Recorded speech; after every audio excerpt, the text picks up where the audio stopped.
All right, just like old times. Welcome Back to the Iron Brothers Podcast and video. Welcome back, ladies and gents. It has certainly been a long time, and I know we say that a lot, but it really has. 10 plus weeks. Sorry about it. Hey, sorry, not sorry. 70 days out. Lots of things have happened in 70 days. Life happens. What updates should we give? Oh, boy. We could talk about life stuff first. Yeah, I guess. Let's do it. I guess you could see point here. the elephant out in the room. If the people on the podcast and Spotify can't see, Logan is wearing a beautiful dad hat. That's right. We just got a new dog. Nah, Yes, just kidding. a new puppy. We had a baby. I am Woo! officially a father. An He's a Iron daddy. Dad. He is a daddy. An Iron Dad. Iron Daddy. Our beautiful baby girl was born on April 28th of the year of our Lord 2024. What a beautiful day. Absolutely. It really April is. 28th. It just has April a nice ring 28th. to it. 4/28, 2024. Which actually, It's a nice mouthful. if you do it by digits 4, 28, 24, backwards and forwards, it's the same. Oh, so what do they Crazy. call that? Like the name Hannah, like Hannah. Exactly like that. I don't know what it's called. Is like monochromatic. No, that's not it. That's not it. Yes, but had a baby. And Okay.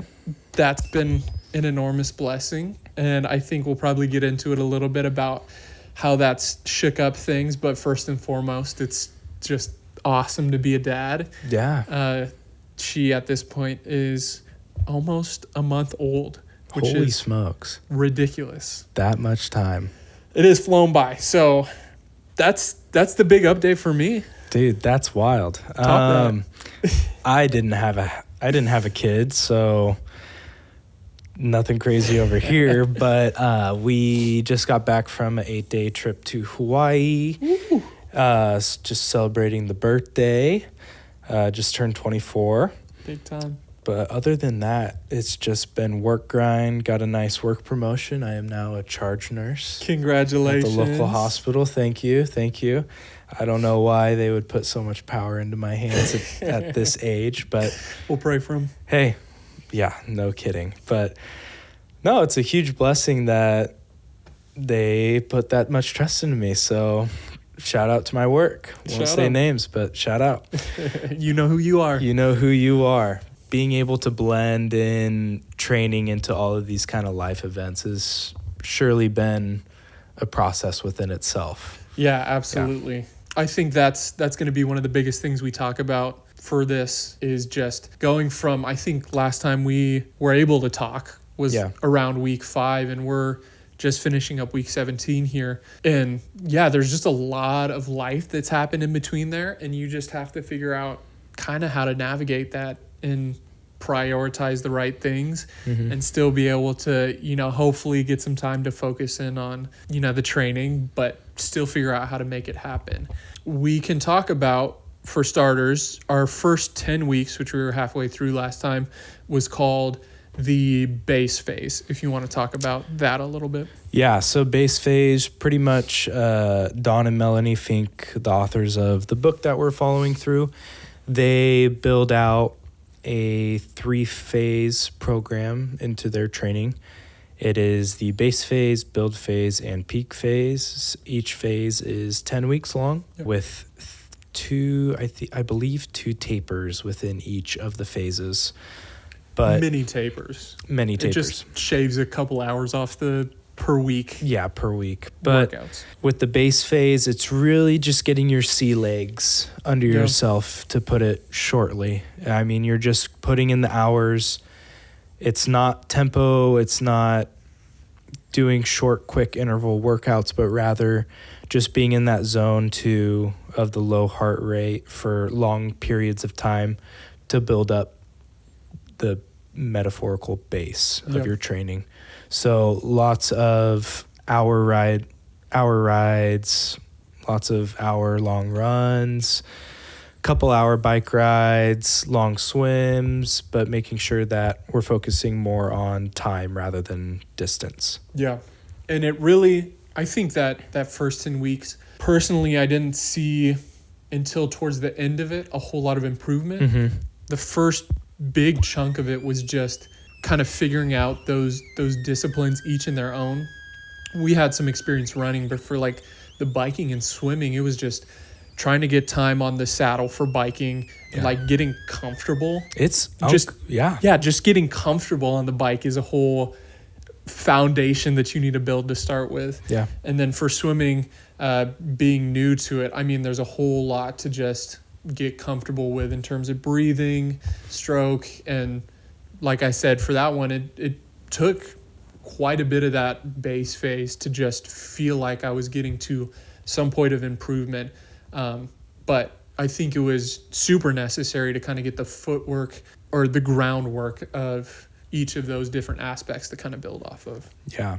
And with the base phase, I know the authors of the book were saying in the chapter, it's like base phase isn't supposed to be fun. It's just more of a fundamental aspect of the training.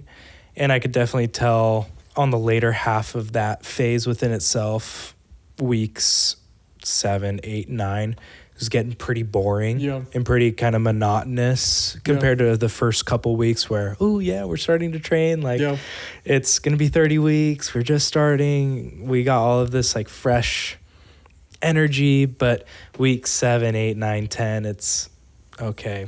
All right. Yeah. Another 2.5 hour bike ride. That's another 2 hour run. You know, it's just being very monotonous. Yeah. And that doesn't mean that the training isn't fulfilling and fun, but it's also acts as kind of a second job. Yeah. In that aspect of you have to put in the work to get the results back. Yeah. One of the things that I told you probably around that 10-week mark was I heard, it wasn't really a quote, it was just kind of something in passing that I was watching.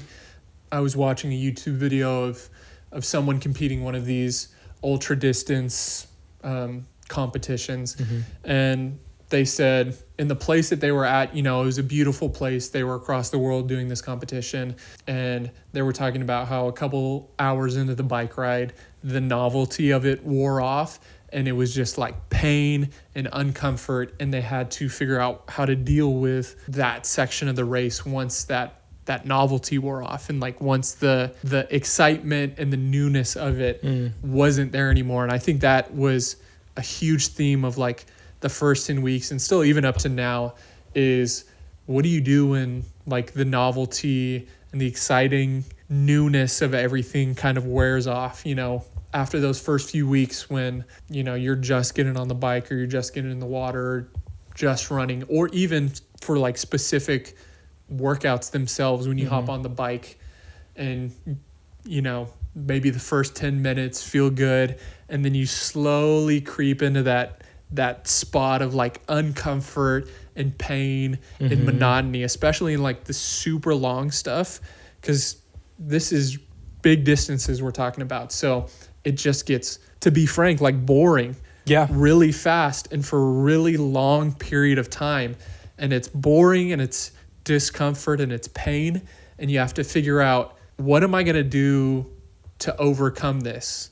And for each workout and for the amount of training that we've done, it's just repetitive, over and over monotony. And I think one of the things that rang out to me or stood out to me during that time was just like finding those distractions. You know, we've talked about it for you, for me, sometimes that's envisioning like race day. I'm in the water and I'm swimming back and forth tens of hundreds of times while I can kind of picture people on my right and left and like picture the location that I'm at and picture or envision kind of that feeling that, you know, I'm going to get when I'm there. Or if I'm on a bike ride or a run, I can just kind of look around at God's creation and be like, wow, this is pretty cool that I get to be out here and doing this. So for me, it was kind of just trying to figure out how to distract myself a little bit. Not so much that I completely kind of take myself away from what I'm doing, but just be able to endure it, I guess. Yeah. Even though it kind of sounds like we are pessimistic about training. We love training. Okay. It's we wouldn't be doing it if we didn't love it. Absolutely. And that's the biggest thing to take away. Yes, it's boring. Yes, it's monotonous.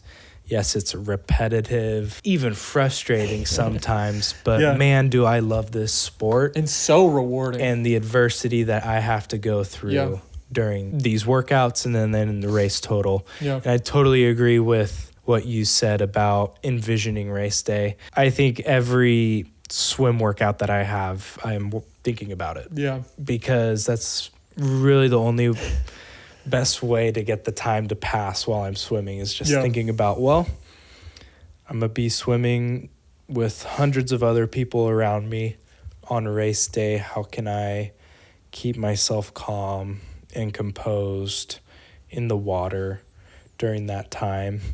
Yeah, just being able to envision that finish line and being able to envision the family and friends that'll be there to support us.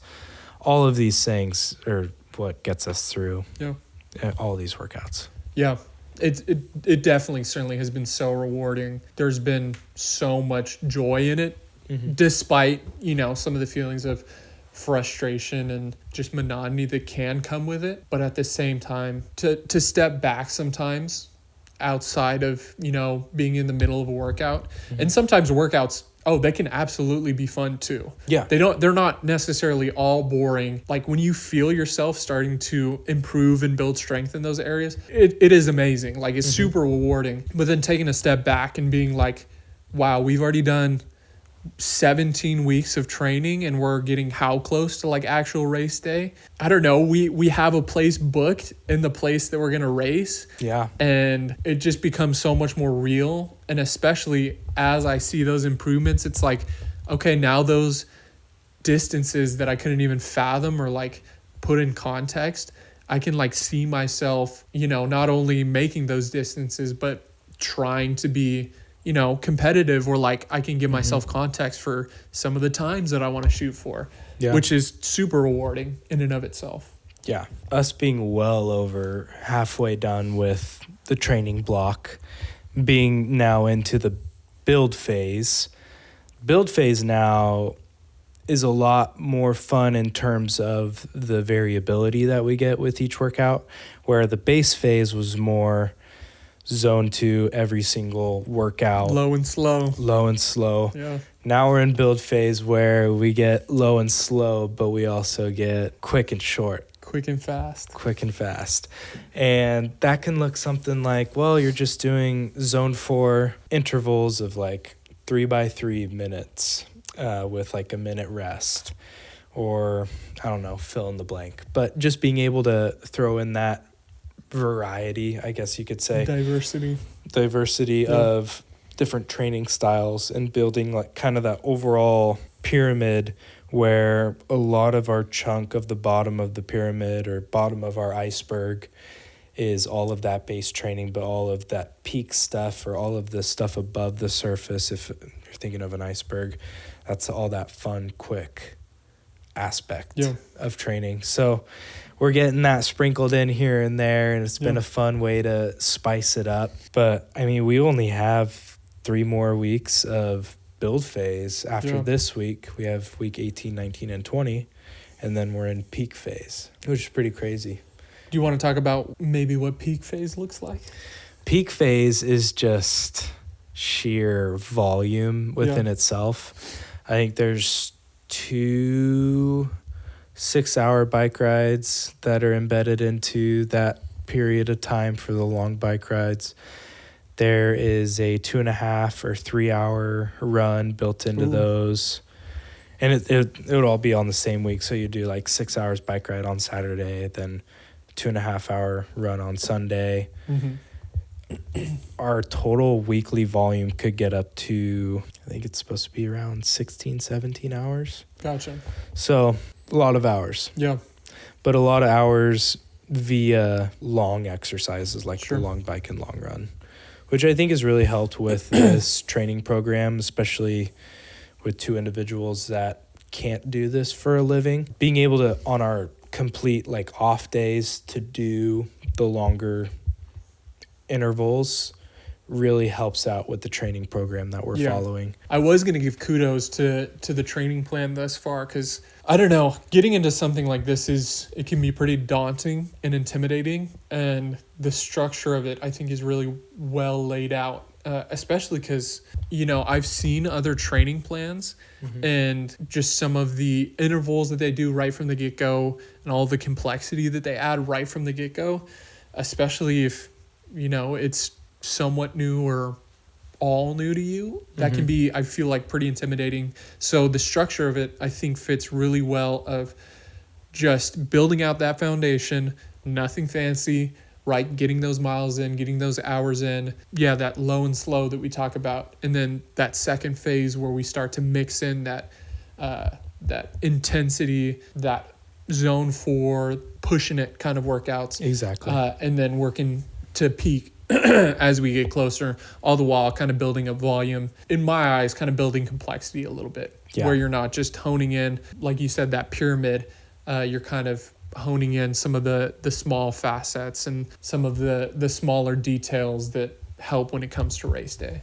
Yeah. Of the diversity of terrain that you're going to get, the diversity of, it's not all going to be flat in, you know, smooth water, easy running, all that stuff. So, and I feel like I still struggle with that too, because I'm still doing a decent amount of my bike rides on my bike trainer, and that doesn't really simulate race day where we're going to have over 6,000 feet of elevation throughout 112 miles. That number's still daunting to me, but we're not going to think about it. Always. Yeah, it's not going to be all blue skies, rainbows, and sunny days in terms of it's going to be the perfect day to ride. Like, you have to prepare for the worst, even though you're expecting or wanting the best.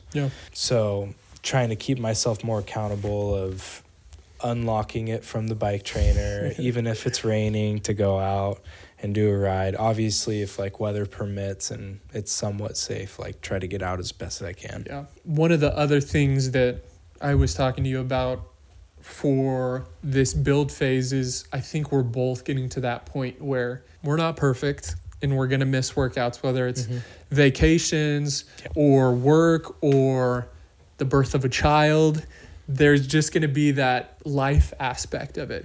Other things are going to take priority, or sometimes you might just make, I don't want to say mistakes, but you aren't able to make the time for it. And I think we're both kind of figuring out what that balance looks like, of trying to keep myself and each other accountable to the best of our abilities to get those workouts in, get our weekly, you know, miles in, but also still giving ourselves grace in the times that we miss workouts or that we have to take steps back and prioritize other things. Because quite frankly, like, my wife and my child absolutely do take priority.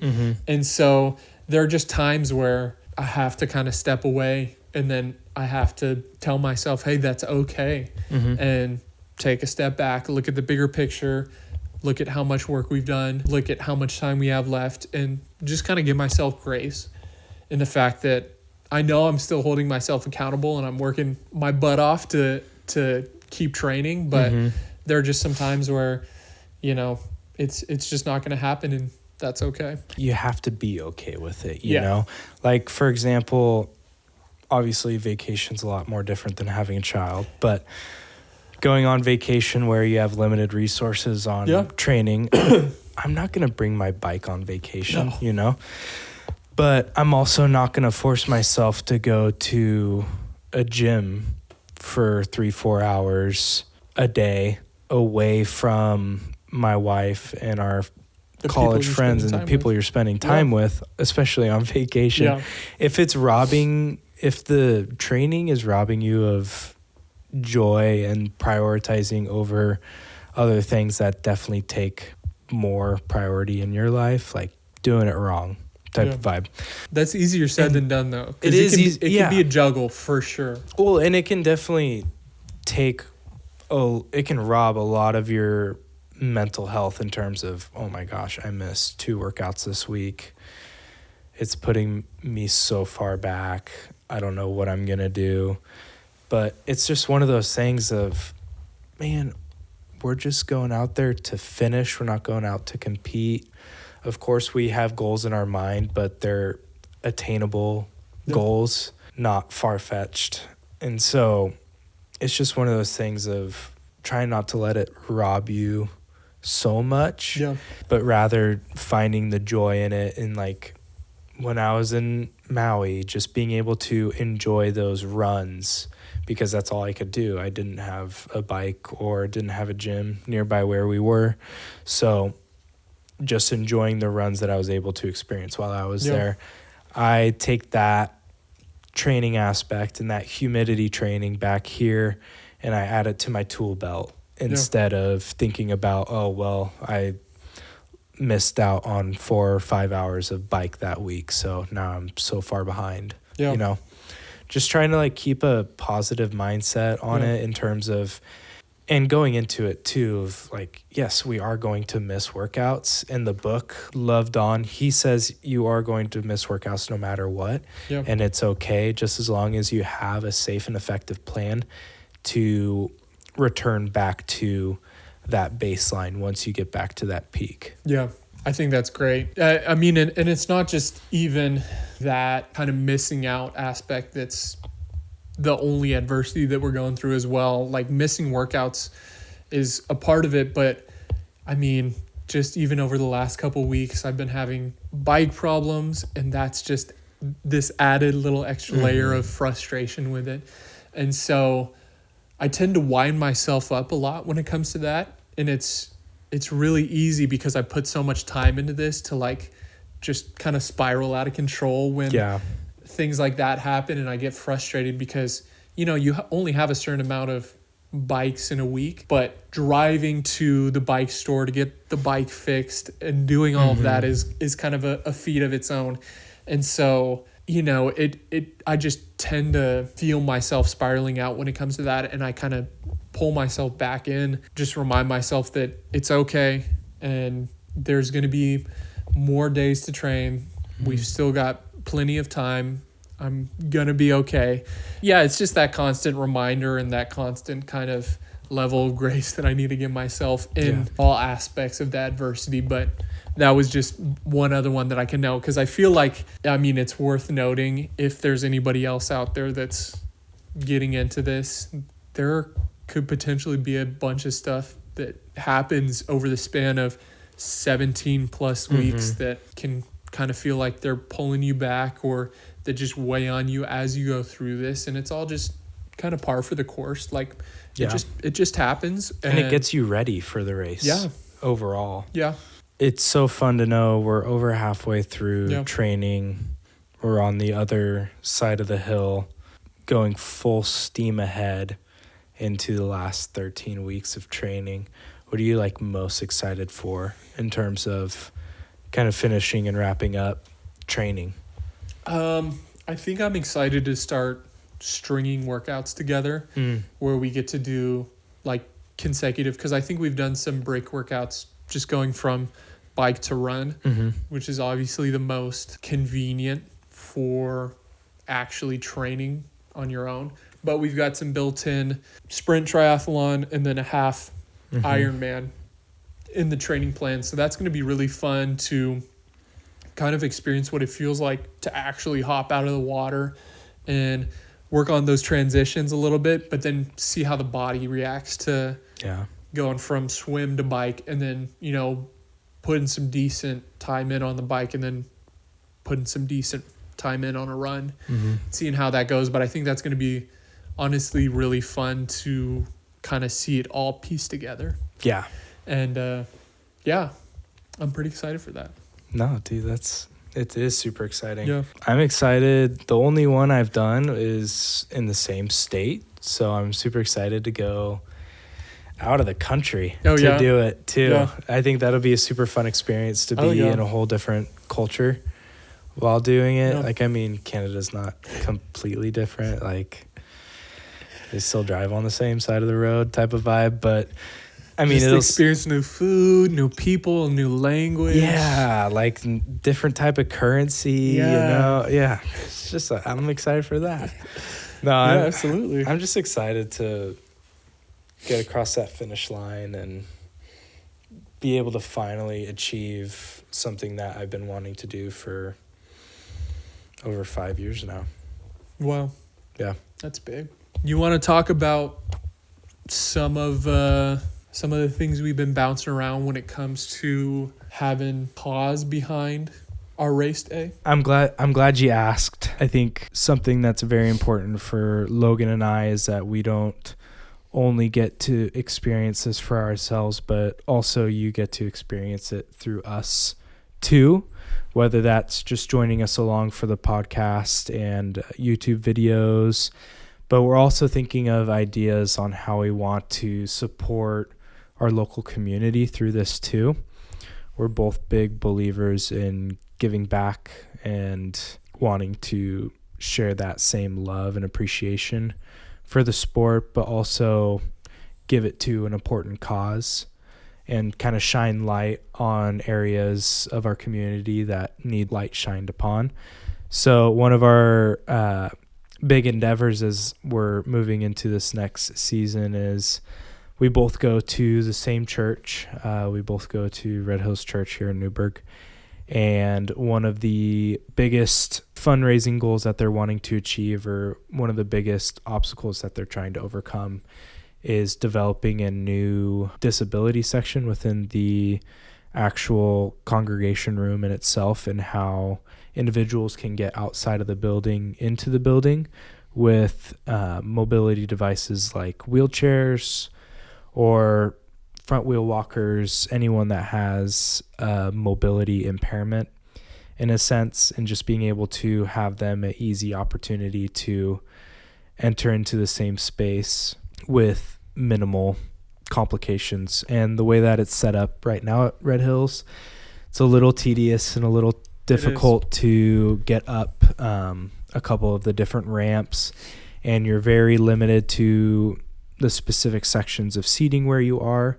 And so what Red Hills Church is trying to do is they're trying to set up a separate fund within its own fundraising goal at the church to help build enough money to create a new ramp, create even is it well putting it in an elevator too from the I believe down. so. Just access to the building, the facilities. Yeah. The building's just not made for access in certain areas. It's just tricky to navigate, and it's not built for that.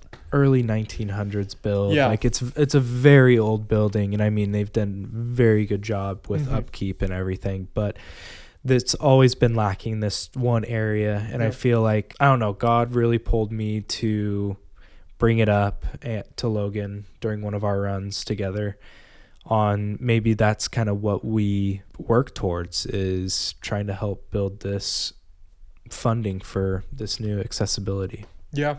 And I thought it was a fantastic idea when Jacob brought it up to me, and it's refreshing because we've kind of talked about trying to find something like this for a while, and to hear that, you know, that kind of highlighted for you, it was powerful. And it's really easy to sink into the fact that doing all of this training and all this prep, it really is kind of a selfish thing, self-admittedly, just because you're taking so much time away to kind of focus on you and, you know, do your thing. And that's taking away from time from our wives and other things in our lives. And so it's a really cool idea to be able to kind of be able to turn this a little bit and find a way to not only, you know, find something that we feel passionate about, but something that's in our community, something that's a part of our church, and that reaches a community of people that I think often get overlooked or, you know, don't often have the same luxuries that other people have. And to be able to kind of support that and kind of pour into that fund a little bit so that the church is more accessible and has those capabilities is just an awesome idea. And yeah, I'm just really excited about it. It helps make the process of all of this and being able to train, being able to also have that idea of having a bigger purpose on top of it too, in the fact that it's not about me.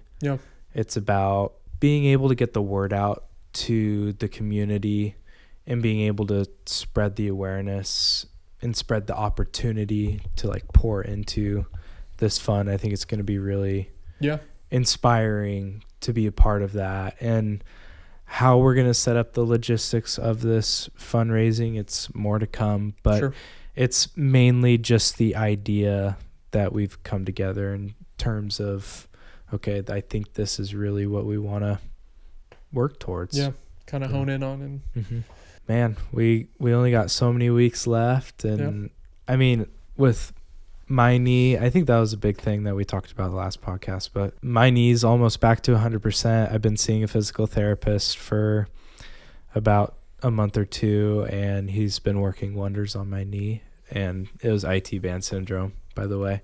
No meniscus tear. No more meniscus tear. So just being able to get back and just feel like actually fresh. Yeah. Like this is one of the first times since November since I've actually felt like this good. Yeah. So that's fantastic. I know, 6 months later, but I'm super excited for the last 3 months of this training. We built the foundation. We've kind of figured out what the joys of it look like, the monotony of it looks like, the adversity of it looks like, how to handle that. We talked about all the gear involved. And speaking of which, I did get a new bike. That's kind of on the side.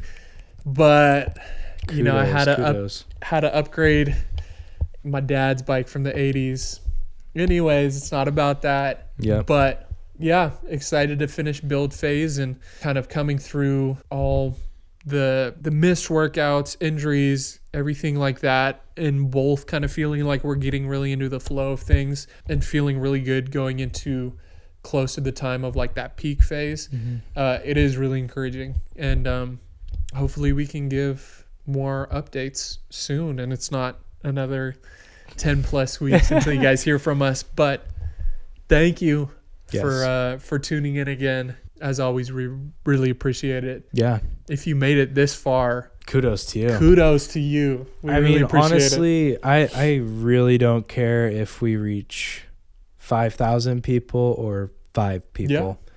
Those 5 people, it brings joy to my heart to know that like there's other people in this world that love what we do, but also just get to feel the same pains that we do with life balance and being able to work towards something, but also have a higher purpose above it too. So I think that's really encouraging too, to know that there's other people out there in the world that like what we like. And they're getting something from this, hopefully. Can I shout out a couple people? Maybe some entertainment, honestly. Let me shout out a couple people. You shout out. Aiden, I see your comments. I appreciate it, man. Thanks for tuning in. Yes. You're a real one. Evan, I know you're tuning in too. I know you signed up for a 70.3, so that's exciting, man. Let's go. So get him on the pod. I mean, it doesn't have to be a ton of people. Like, we really appreciate, you know, those who are invested in whatever way that looks like. If you're, you know, just listening to listen, but if you're taking something from this, we just hope that it can go somewhere and do something. I agree. Yeah. Second all of that. Booyah. Yeah. But until next time, love you guys. Grace and peace. Peace out. Cue the outro music.